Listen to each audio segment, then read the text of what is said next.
Hello everybody, I'm going to show you how to fix this annoying error for the Epic Games launcher. It's pretty easy to fix, but try not to skip any steps.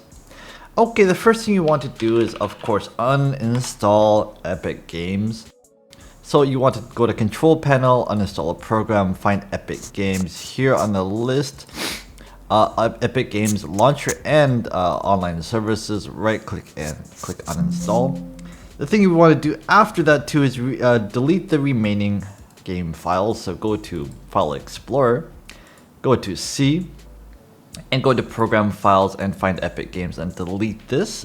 Even if you uninstall the game, this will still be around and this messes up the installation, so you want to make sure you delete this. The next thing you want to do is go to Registry Editor, right click on it, type in, hit Run as Administrator, and from here go into, on the left hand side you're going to see HK local machine.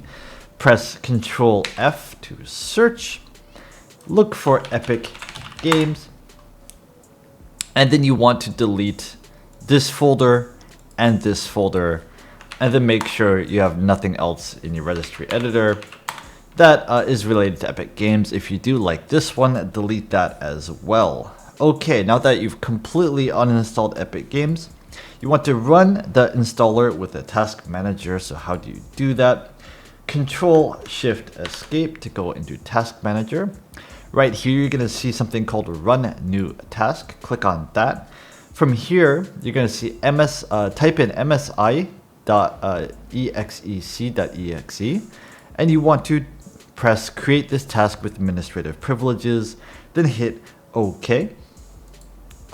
And then this will come up, so you want to say OK to this, that is fine. And then you want to go to the Epic Games Store and type in Epic Games Launcher. So basically just download this, say install on Windows, make sure it is the correct version for your PC. And then once you've gotten here, it might say blocked, but say download unverified file. After you've done that, open up the installation directory and run it as normal. And that should work. If that doesn't work, you can try to go into the Windows Microsoft Store. Go here, type in Epic Games Launcher or Epic Games, and then install it from here. And that should fix the issue. If it did, leave the video a like. If it didn't, leave the video a comment, and I'll do my best to get back to you.